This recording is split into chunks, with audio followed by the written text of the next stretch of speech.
Let's be honest, Ninja Gaiden 4 is no joke. The franchise is already famous for its challenge, and this new title throws you into the middle of the action expecting you to know how to swim. If you barely made it past the first stage and are already seeing the game over screen more than usual, you're not alone. The beginning of Ninja Gaiden 4 is a brutal filter, but before you think about giving up, there are some fundamental strategies that change the game. Today, we're going to detail 7 essential tips for you to stop just surviving and start dominating the beginning of Ninja Gaiden 4. When you start Ninja Gaiden 4, the game has no mercy. It crushes you before you even breathe. That's why Hero Mode is pure gold for the beginning. It automatically activates functions like auto-evade, auto-block, and auto-assist, which means the game will help you escape attacks and defend blows in critical moments. This isn't cheating, and it's training in disguise. This is where you understand the rhythm of the enemies and the timing of combat. In the beginning, many players think that playing in Hero Mode will ruin the experience. But frankly, it's a misguided reasoning. Hero Mode was designed to introduce the brutality of Ninja Gaiden without suffocating the player right away. It's a chance to feel the weight of combat without dying at every corner. And the curious thing? Even with assists, the game will still punish you if you play carelessly. The auto-evade function is particularly brilliant because it teaches you the exact moment to dodge. It doesn't do the work for you. It shows you when to act. After a few hours, you'll realize that you've started to anticipate the movements of the enemies on your own. Auto-block works similarly, creating a learning window where you absorb attack patterns without being massacred by them. Auto-assist is perhaps the most controversial, but also the most educational. It completes combos when you miss the timing or suggests attacks in specific situations. This may sound like a crutch, but it's actually like having a teacher guiding you. You see the combat possibilities that you wouldn't notice on your own, and gradually incorporate these tactics into your style. After mastering Hero Mode, the transition to normal isn't a leap into the abyss. It's a natural progression. You've already internalized the fundamentals. You already feel the pulse of combat. The assists become unnecessary because you've developed the instincts they simulated. It's a smart design that respects both veterans and beginners. The most interesting thing is that Hero Mode doesn't diminish the emotional intensity of the game. You still feel the adrenaline. You still need to make quick decisions. You still experience that unique satisfaction of Ninja Gaiden when you execute a perfect sequence. The difference is that you get there without getting frustrated in the process. Many veteran players of the series turn their noses up at Hero Mode, but forget that Ninja Gaiden has always been about mastery through repetition. Essences, or orbs, have always been the heart of progress in Ninja Gaiden.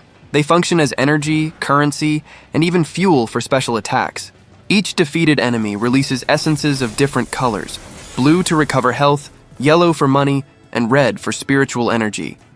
In the chaos of battles, it's easy to let them mix, but mastering when and which essences to absorb completely changes your efficiency. For example, if you let the essences float and use an ultimate technique attack, you can pull these orbs and increase the power of the blow. This small detail is what separates the skilled player from the beginner. It's a system that rewards timing, not just reflex. If you learn to control the battlefield around these orbs, you'll feel the game open up like a strategic puzzle. Essence management goes far beyond simply collecting everything that appears. Sometimes, it's more worthwhile to leave the blue orbs on the ground if your health is full, because you may need them after a critical hit. It's a way to create healing points scattered around the scenario. This strategy becomes crucial in long fights against bosses, where every health point counts. Red essences are the most valuable and also the riskiest to collect. They appear when you defeat enemies in a stylish way or in long combo sequences. The problem is that they stay on the ground for a short time, forcing you to expose yourself to pick them up. It's a calculated risk. The bolder your fighting style, the more resources you accumulate. An advanced technique is to use the essences themselves as tactical indicators. If you see many red orbs on the ground, it means you've eliminated several enemies quickly, a sign that your timing is up to date. If there are only blue ones, maybe it's time to review your approach. The essences become a visual feedback of your performance. The system also rewards patience. In some situations, it's better to clear an area completely before collecting the essences, ensuring that you can absorb them safely. This strategic patience is fundamental to survive the most intense encounters of the game, where every movement needs to be calculated. Many people try to accumulate essences to buy equipment, but the secret is to balance. Ninja Gaiden 4 is relentless with those who think too much about saving resources. Use what you have, improve what you need, and always be ready to sacrifice some orbs for survival. In the end, knowing when to invest is as important as knowing when to attack. The movement known as roll jump is almost a martial art within Ninja Gaiden 4. In practice, it's a cancellation. You roll to escape an attack and immediately follow with a jump, breaking the animations and opening opportunities for counterattack. It seems simple, but it demands precise reflex. When you get this sequence right, the control of the field changes completely. The roll jump isn't just for style, although there's nothing more satisfying than escaping a deadly blow with a spin and landing on your feet already cutting an enemy. It's vital to save frames, get out of slow attacks, and reposition Yakumo in the middle of the chaos. Mastering this technique is like learning to breathe within the fight. After a while, you do it naturally, almost instinctively.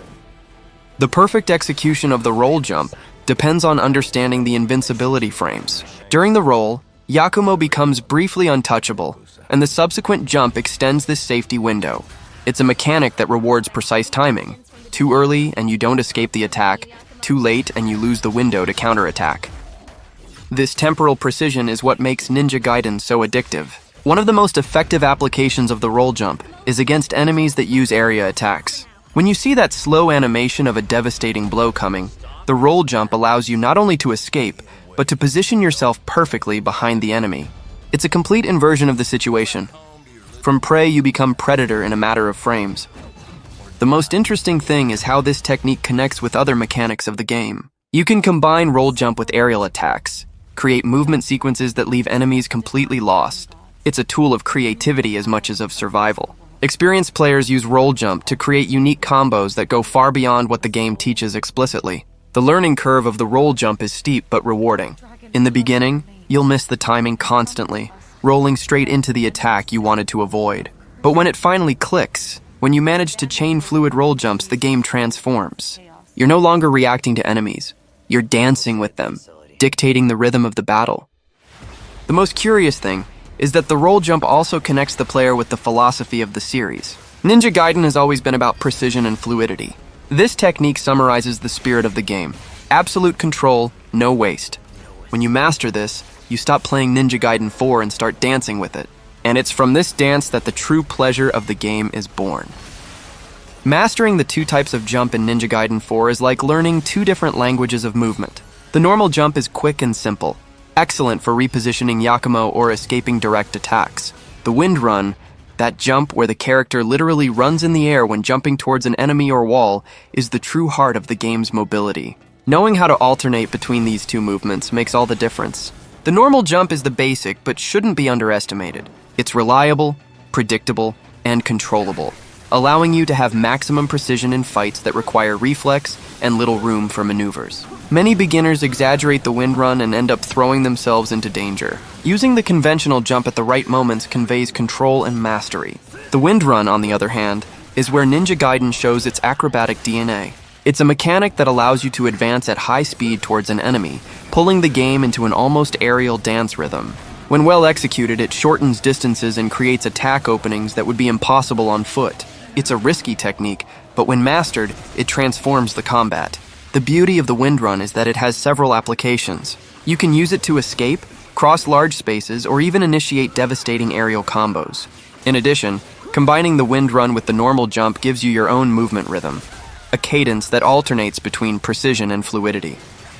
This not only helps in battles, but also increases the feeling of mastery over Yakumo. Another curiosity is that the use of the wind run requires attention to positioning. If you try to execute it without aiming correctly, you may end up running towards an enemy attack or losing the height needed to continue the combo.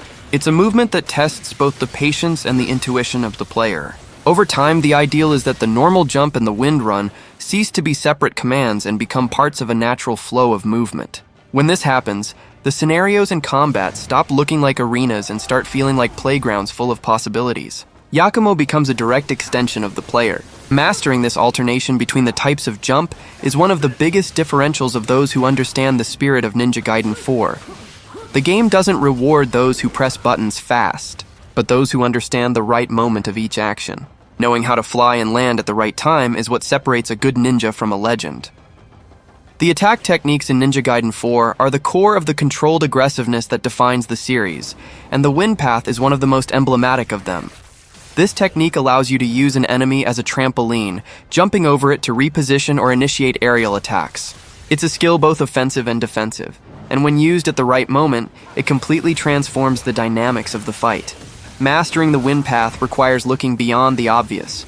It doesn't just serve to cross zones of enemies.